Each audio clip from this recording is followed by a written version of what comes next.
Hi friends, വൈകുന്നേരം ആകുമ്പോൾ പൊതുവെ എല്ലാവർക്കും ഒരു വിശപ്പുള്ള സമയമായിരിക്കും അല്ലേ? എനിക്കും വന്നു വിശപ്പ്.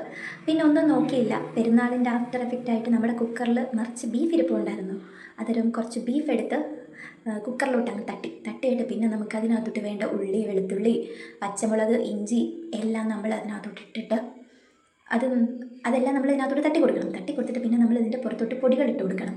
പൊടികളെന്ന് പറയാൻ മല്ലിപ്പൊടി, മുളക് പൊടി, മഞ്ഞൾപ്പൊടി എല്ലാം നമ്മൾ ഇട്ട് കൊടുക്കണം.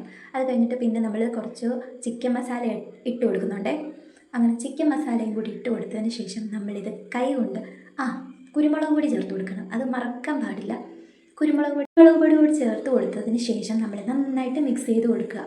നന്നായിട്ട് നമ്മൾ മിക്സ് ചെയ്തുകൊണ്ടേ ഇരിക്കുക. മിക്സിങ്ങിലാണ് ഇതിൻ്റെ കാര്യം. നമ്മൾ കൈക്ക് റെസ്റ്റ് ഇല്ലാതെ ഇത് പുരട്ടിക്കൊണ്ടേ ഇരിക്കുക. അപ്പോഴാണ് ഞാനൊരു കാര്യം ഓർത്തത്, മെയിൻ സാധനം നമ്മൾ ഇതിനകത്ത് ഇട്ടിട്ടില്ല. ഞാൻ പിന്നെയും മറന്നു, നമ്മൾ ഉപ്പിടാൻ മറന്നു. ഉപ്പ് കൂടി ഇട്ട് കൊടുത്തിട്ട് മിക്സ് ചെയ്യാം. നന്നായിട്ട് ഉപ്പിട്ട് ഇത് നന്നായിട്ട് വെള്ളം നട വരെ നന്നായിട്ട് മിക്സ് ചെയ്തുകൊണ്ടേ ഇരിക്കുക. ഈ മിക്സിങ്ങിലാണ് ഇതിൻ്റെ ടേസ്റ്റ്.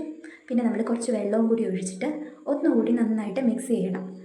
എന്നിട്ട് നമുക്കിത് അടച്ച് വെച്ച് വേവിക്കാം. നന്നായിട്ട് ഒന്നുകൂടി മിക്സ് ചെയ്തതിന് ശേഷം നമുക്കിത് അടച്ച് വയ്ക്കാം. ഇനി അടച്ച് വെച്ച് നമുക്കിത് നന്നായിട്ട് വേവിക്കാം.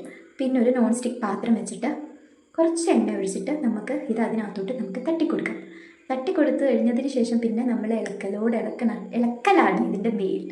നാക്ക് വഴുതി പോകുന്നുണ്ട്. ഇളക്കിക്കൊണ്ടേ ഇരുന്നാൽ മാത്രമേ നമ്മളുടെ സാധനം റെഡിയായി കിട്ടൂ. ഇത് വരട്ടിയെടുക്കുകയാണ്. അന്നേരം നമ്മൾ നന്നായിട്ട് വരട്ടിക്കൊണ്ടേ ഇരിക്കണം. നമുക്കിത് നന്നായിട്ട് വരട്ടി കൊടുത്തുകൊണ്ടിരിക്കാം. അങ്ങനെ ഞാനിപ്പോൾ ഇത് നന്നായിട്ട് വരട്ടി കൊടുത്തുകൊണ്ടേ ഇരിക്കുകയാണ്. കൈക്ക് റെസ്റ്റ് ഇല്ലാതെ നമ്മളിത് വരട്ടിക്കൊണ്ടേ ഇരിക്കണം. കുറച്ച് സമയം എടുക്കും. ഇത് നന്നായിട്ട് വരണ്ട് വരാൻ വേണ്ടിയിട്ട് കുറച്ച് സമയം എടുക്കും. അന്നേരം നമ്മൾ നന്നായിട്ട് ഇങ്ങനെ വരട്ടി കൊടുക്കുക. പിന്നെ നമ്മൾ കുറച്ച് കറിവേപ്പില ഇട്ട് കൊടുക്കുക. കറിവേപ്പിലയുടെ ഇപ്പം നല്ല മണം വരുന്നുണ്ട്. എന്തൊരു മണമെന്നറിയാമോ? അതിന് നല്ല മണമൊക്കെ വന്നിട്ട് പിന്നെ അതേട്ട് ഇങ്ങനെ ഡ്രൈ ആയിട്ടിരിക്കും. പിന്നെ നമുക്ക് പുട്ടോ അപ്പോ എന്തിനോടാണെങ്കിലും കഴിക്കാം.